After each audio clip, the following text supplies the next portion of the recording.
여러분 지금 핸드폰을 열었을 때 주저없이 연락할 수 있는 친구가 몇 명이나 계신가요? 예전에는 퇴근길마다 전화를 걸었던 친구, 주말마다 만나던 지인, 지금은 괜히 연락했다가 불편해질까봐 망설여지시죠? 이 영상에서는 왜 63세 이후 친구가 점점 사라지는지 그 진짜 이유를 알려드립니다. 그리고 더 중요한 건 혼자 살아도 결코 외롭지 않고 오히려 더 단단해지는 삶을 만드는 방법까지 아주 구체적으로 짚어드릴 겁니다. 영상을 다 보시면 왜 연락이 끊겼는지에 대한 오해가 풀리고 혼자 있는 시간을 두려워하지 않게 되며 지금 내 삶을 어떻게 채워야 할지 명확한 방향을 얻게 되실 겁니다. 구독과 좋아요로 함께 해주세요. 나이 들어가며 더는 상처받지 않고 나답게 사는 방법을 같이 찾아가는 채널입니다. 자, 그럼 본격적으로 시작해볼까요? 왜 친구는 나이 들수록 멀어질 수밖에 없는지 첫 번째 이야기부터 들어보시죠. 여러분 휴대폰 연락처를 한번 열어보세요. 이름이 참 많이 들어있죠? 하지만 막상 손이 가는 번호는 몇 개나 될까요?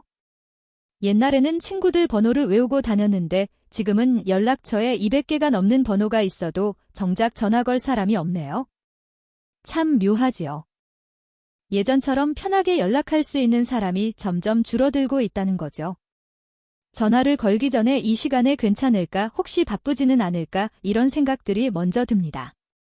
대화의 문턱도 높아져서 안부 인사 하나 건네는 것조차 부담스럽게 느껴지곤 합니다. 왜 이런 일이 생기는 걸까요? 함께 자라거나 일했던 친구들도 시간이 지나면 각자의 삶을 살아가게 됩니다. 어떤 친구는 자식들 따라 외국으로 이민을 갔고, 어떤 친구는 건강 때문에 시골로 내려갔고, 또 어떤 친구는 아직도 바쁜 일상에 쫓기며 살고 있습니다. 지역이 달라지고 가족 상황이 달라지고 생활 방식이 달라지면 자연스럽게 멀어질 수밖에 없는 거죠. 30년 넘게 함께 살던 동네 친구들이 하나 둘 이사를 가니까 혼자 남은 기분이에요. 새로 이사 온 사람들과는 나이도 다르고 살아온 환경도 달라서 쉽게 가까워지기가 어렵네요. 혹시 여러분도 비슷한 경험 있으신가요? 이쯤 되면 한 번쯤은 돌아보게 됩니다. 내가 뭔가 잘못했나? 왜 사람들이 나를 피하는 걸까? 하면서 말이죠. 마음은 여전할지 몰라도 현실적인 차이들이 소통을 어렵게 만듭니다. 예를 들어볼까요? 요즘 생활비가 많이 올랐어요. 이 한마디에도 각자 처한 상황이 다르게 반응합니다. 연금으로 겨우 생활하는 분과 여전히 여유로운 분 사이에는 보이지 않는 벽이 생기죠. 또 건강 상태도 마찬가지입니다.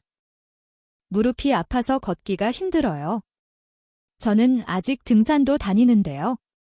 이런 대화가 오가면 서로 이해하기보다는 오히려 거리감만 더 커지게 됩니다.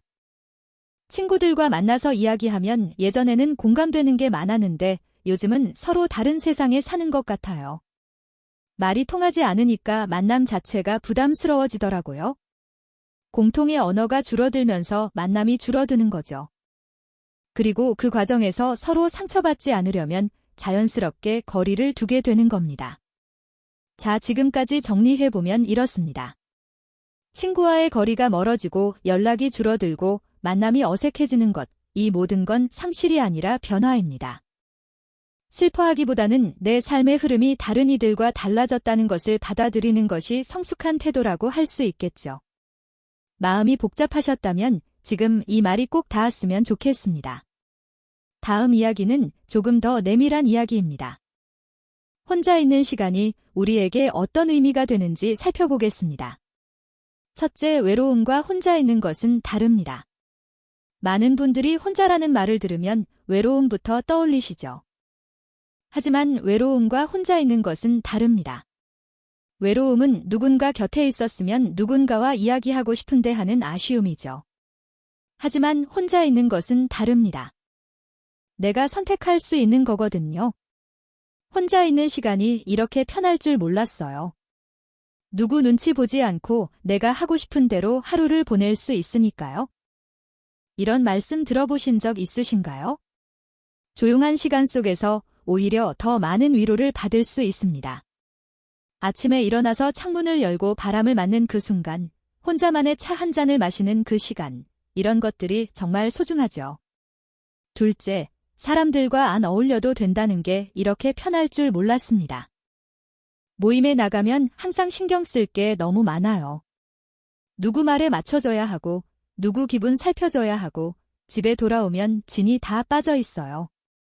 이런 경험 있으시죠? 사람들과 어울리지 않아도 된다는 게 이렇게 자유로울 줄 몰랐습니다. 더 이상 남들 눈치 보며 살지 않아도 되고, 내가 원하는 속도로 살아갈 수 있습니다. 참 편하지요. 셋째, 혼자 있으면 마음이 정말 편해집니다. 여러분 언제 마음이 가장 편하신가요? 아마 남들 시선 신경 안 써도 되는 시간일 겁니다. 내 생각을 천천히 해볼 수 있거든요. 요즘 내가 왜 이렇게 짜증났을까? 내가 정말 하고 싶은 게 뭘까? 앞으로 어떻게 살면 좋을까? 이런 생각들을 혼자서 해볼 수 있는 시간이죠. 마음이 복잡할 때일수록 혼자 있는 시간이 답을 줍니다. 엉킨 실도 조용히 앉아서 하나씩 풀어보면 정리가 되듯이 마음도 그렇습니다. 넷째, 혼자 있는 법을 알면 누구와 있어도 흔들리지 않습니다. 혼자 있는 게 편해지고 나니까 누구와 함께 있을 때도 내 마음이 흔들리지 않더라고요. 상대방 말에 괜히 기분 나빠하지 않아도 되고 내 생각대로 판단할 수 있게 됐어요. 혼자 있는 법을 아는 사람은 누구와 함께 있어도 든든합니다. 왜냐하면 내 마음이 단단해졌기 때문이죠. 이쯤에서 잠깐 영상을 보시면서 혹시 딴 생각이 드셨나요? 괜찮습니다. 이런 이야기는 천천히 생각해봐야 하거든요. 다시 집중해서 들어보세요. 다음 이야기는 더욱 구체적입니다. 혼자 있어도 충분히 만족하며 사는 사람들의 특징을 말씀드리겠습니다. 주변을 보시면 혼자 지내도 늘 밝고 편안해 보이는 분들이 계시죠. 그분들에게는 공통점이 있습니다. 오늘 그 비밀을 하나씩 알려드릴게요. 첫째, 다른 사람한테 기대지 않습니다. 누군가 나를 위로해줬으면 좋겠다. 누군가 내 말을 들어줬으면 좋겠다. 이런 생각을 안 합니다. 자기 마음을 스스로 달래줄 줄 알거든요. 예전엔 기분 나쁘면 누군가한테 전화해서 하소연했어요. 그런데 나이 들고 보니까 그렇게 해봤자 별로 시원하지도 않더라고요. 오히려 상대방만 힘들게 하는 것 같아서 미안하고. 그래서 이제는 기분이 안 좋을 때 누가 날 화나게 했나 이렇게 생각하지 않고 내가 왜 이런 기분일까 하면서 스스로 답을 찾으려고 해요. 불안할 때도 마찬가지예요. 누군가에게 전화해서 위로받으려 하지 않고 그 불안한 마음을 천천히 들여다봅니다. 불안하면 차라리 산책을 나가요. 걷다 보면 마음이 차분해지거든요. 누구한테 의지하지 않아도 내가 내 마음을 달랠 수 있다는 걸 알았어요. 혹시 여러분도 그런 경험 있으신가요? 스스로 마음을 다독여 본 적 말이에요. 둘째, 혼자서도 재미있게 삽니다. 혼자 있으면 뭐 하냐고 물어보면 할 일이 너무 많다고 하세요. 책도 읽고 음악도 듣고 드라마도 보고 요리도 해보고 내가 좋아하는 것들로 시간을 채웁니다. 사람들이 뭔 재미로 혼자 있냐고 하는데 저는 혼자 있는 게 제일 재밌어요. 아침에 일어나서 오늘 뭐 할까 생각하는 것부터가 즐거워요. 내가 하고 싶은 것만 하면 되니까요. 젊을 땐 남들하고 어울려야 재밌는 줄 알았어요. 그런데 나이 들고 보니까 혼자 하는 취미가 이렇게 좋을 줄 몰랐어요. 십자수도 놓고 일기도 쓰고. 시간이 어떻게 가는지 몰라요. 누군가와 있어야만 즐거운 게 아니라는 걸 알고 있어요. 내 안에서 재미를 찾아주라는 거죠. 참 부러운 일이지요. 셋째, 새로운 걸 해봅니다. 나이 들었다고 해서 새로운 걸 포기하지 않아요. 70살에 뭘 새로 배우냐, 이제 와서 뭘 하겠다고 이런 말 들어도 상관없어요. 하고 싶은 건 해봅니다. 나중에 후회하기 싫거든요. 어떤 분은 75세에 스마트폰을 배우기 시작했대요. 처음엔 정말 어려웠어요. 손가락도 말을 안 듣고 글자도 안 보이고 그런데 포기하지 않고 계속하니까 이제는 카톡도 하고 유튜브도 봐요. 새로운 걸 배우니까 머리도 맑아지는 것 같아요. 또 다른 분은 68세에 그림을 시작하셨대요.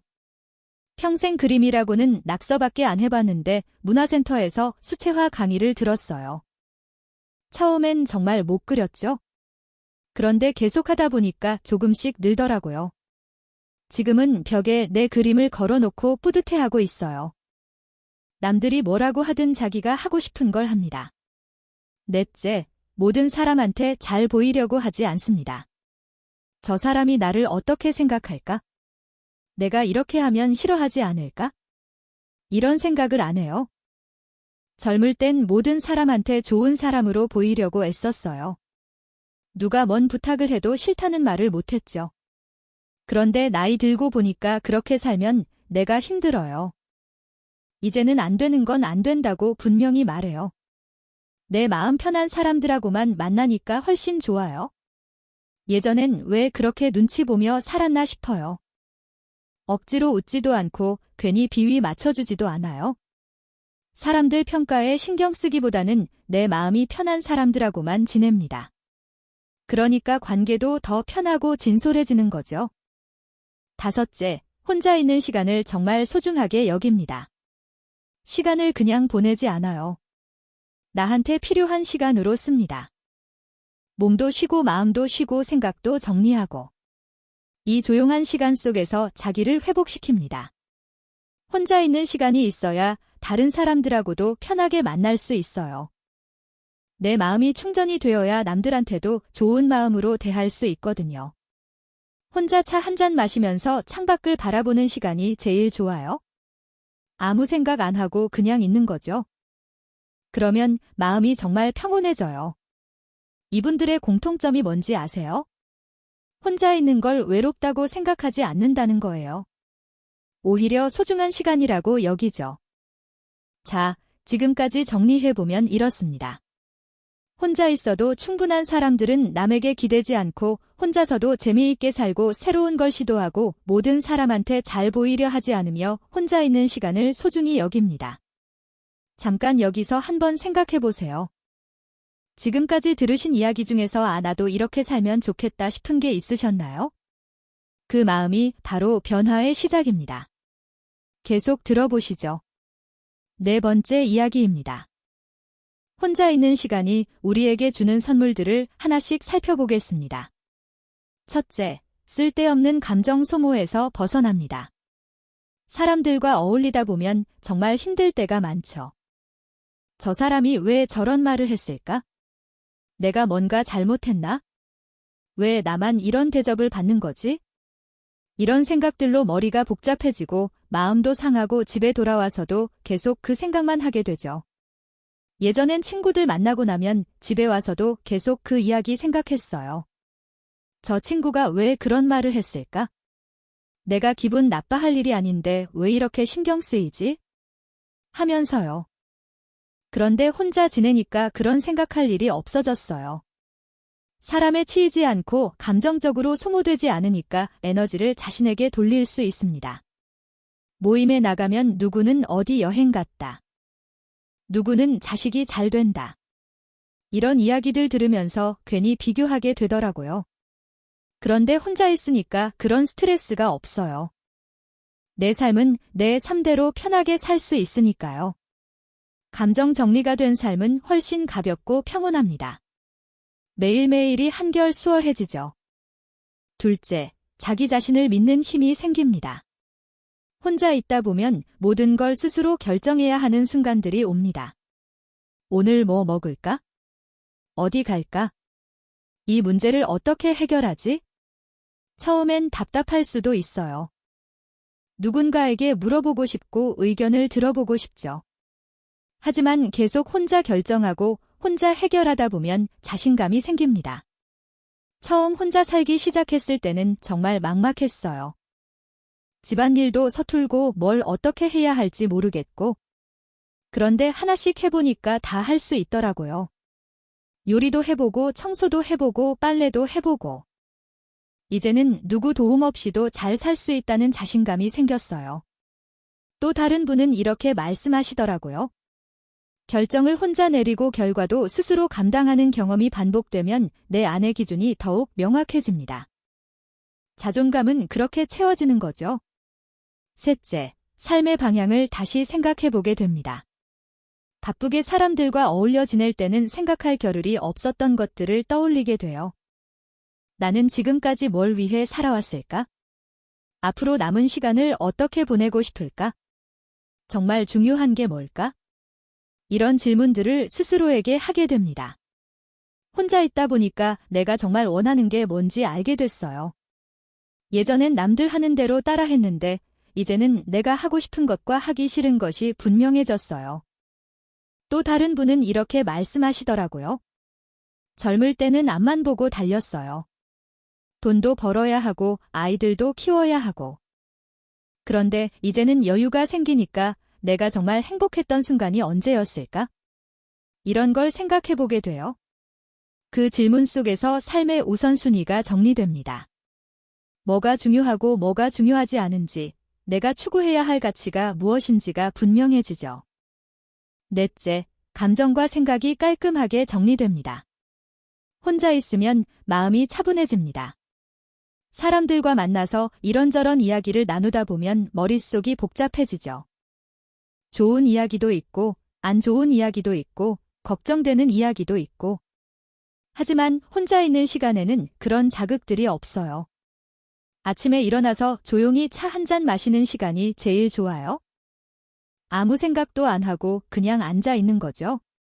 그러면 복잡했던 마음도 가라앉고 평온해져요. 또 다른 분은 이렇게 말씀하시더라고요. 혼자 있으면 생각이 정리돼요. 어제 있었던 일들도 차근차근 돌아보게 되고 내일 뭘 해야 할지도 천천히 계획할 수 있어요. 머릿속이 깔끔해지는 느낌이에요. 잔만한 자극에서 벗어난 시간 속에서 복잡했던 감정도 가라앉습니다. 그 안에서 평화로운 나를 다시 만나게 되는 거죠. 자, 이쯤에서 정리해보면 이렇습니다. 혼자 있는 시간은 우리를 쓸데없는 감정 소모에서 벗어나게 하고 자기 자신을 믿는 힘을 키워주고 삶의 방향을 다시 생각해보게 하며 감정과 생각을 깔끔하게 정리해줍니다. 혹시 지금 듣고 계시면서 그래 맞아 하고 고개를 끄덕이고 계신가요? 아니면 정말 그럴까 하고 의문이 드시나요? 어떤 생각이든 괜찮습니다. 중요한 건 여러분만의 속도로 이해해 가신 거니까요. 마지막 5번째 이야기입니다. 혼자서도 만족스러운 삶을 위해 실제로 어떻게 하면 되는지 구체적인 방법들을 알려드리겠습니다. 지금까지 이론적인 이야기를 많이 했는데요. 이제는 실전입니다. 오늘부터 당장 시작할 수 있는 것들을 말씀드릴게요. 첫째, 필요 없는 것들을 정리합니다. 집안을 한번 둘러보세요. 안 쓰는 물건들이 참 많을 거예요. 언젠가 쓸 수도 있으니까 하고 쌓아둔 것들, 아까워서 못 버리겠다 하는 것들. 이런 걸 하나씩 정리해보세요. 옷장을 정리하는데 10년 넘게 안 입은 옷들이 한가득이더라고요. 언젠가 입겠지 했는데 결국 안 입더라고요. 과감히 정리하고 나니까 옷장도 깔끔하고 마음도 시원해졌어요. 물건만 정리하는 게 아니에요. 생각도 정리하고 관계도 정리해야 합니다. 이 사람과 만나면 항상 기분이 안 좋아진다 싶은 관계는 거리를 두세요. 이런 생각만 하면 스트레스 받는다 싶은 생각길도 내려놓으세요. 연락처에서 몇 년째 연락 안 하는 사람들 번호를 다 지웠어요. 그랬더니 정말 필요한 사람들만 남더라고요. 마음이 한결 가벼워졌어요. 혼자 살다 보니까 대충 입고 대충 먹게 되더라고요. 그런데 그러니까 기분도 우울해지고 의욕도 없어지더라고요. 그래서 의식적으로 신경 쓰기 시작했어요. 아침에 일어나면 면도하고 깔끔하게 옷 갈아입고 밥도 제대로 차려 먹고 그랬더니 기분이 훨씬 좋아졌어요. 처음엔 귀찮았는데 습관이 되니까 좋더라고요. 몸도 건강해지고 동네 사람들하고도 인사하게 되고 계절 변화도 느낄 수 있고 혼자 있어도 외롭지 않아요. 스스로를 아끼는 사람은 더 오래 건강하게 삽니다. 자기 관리가 곧 자기 사랑이에요. 셋째, 배움을 멈추지 않고 새로운 취미를 만듭니다. 나이가 들어도 배움은 계속되어야 합니다. 이제 와서 뭘 배우냐 하지 마세요. 배우고 싶었던 것들을 해보세요.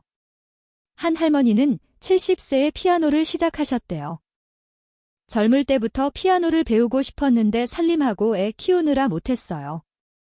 그런데 나이 들어서라도 해보자 싶어서 시작했죠. 처음엔 손가락이 말을 안 듣고 악보 읽기도 어려웠는데 계속하니까 조금씩 늘더라고요. 지금은 좋아하는 노래 몇 곡은 칠 수 있어요. 또 다른 분은 스마트폰 사용법을 배우셨어요. 손자가 카톡으로 사진을 보내달라고 하는데 다룰 줄 몰라서 복지관에 스마트폰 강의를 들으러 갔어요. 처음엔 정말 어려웠죠. 그런데 배우고 나니까 재밌더라고요. 이제는 유튜브도 보고 쇼핑도 하고 새로운 세상이 열린 기분이에요. 책 읽기도 좋은 취미예요. 도서관에 가서 관심 있는 분야의 책을 빌려보세요. 젊을 때는 책 읽을 시간이 없었는데 이제는 시간이 많으니까 하루에 1시간씩 책을 읽어요. 소설도 읽고 에세이도 읽고 책 읽는 시간이 정말 소중해요.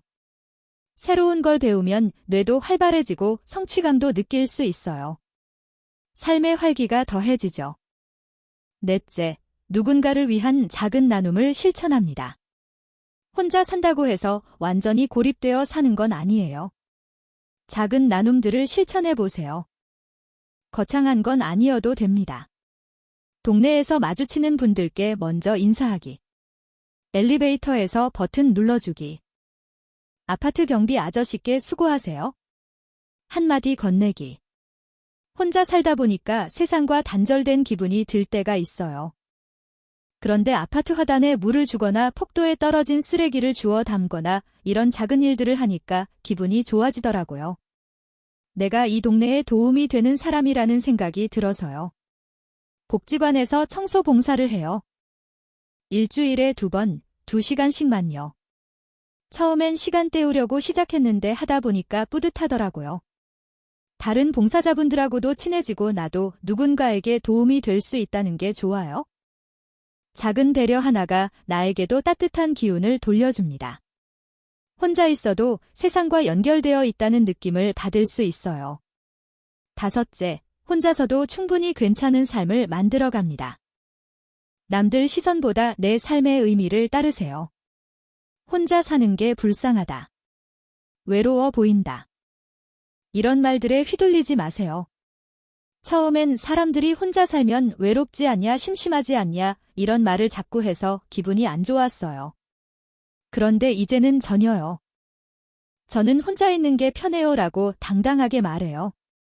내가 만족하는데 남들이 뭐라고 하든 상관없잖아요. 혼자인 시간이 많아질수록 오히려 내 삶의 주도권이 나에게 돌아옵니다. 내가 언제 일어날지, 뭘 먹을지, 어디 갈지, 누구 만날지 모든 걸 내가 정할 수 있어요. 또 다른 분은 이렇게 말씀하셨어요. 젊을 때는 가족 위주로 살았어요. 남편 뒷바라지, 아이들 뒷바라지. 내 시간이라는 게 없었죠. 그런데 지금은 온전히 내 시간이에요. 내가 하고 싶은 대로 살 수 있다는 게 이렇게 좋을 줄 몰랐어요.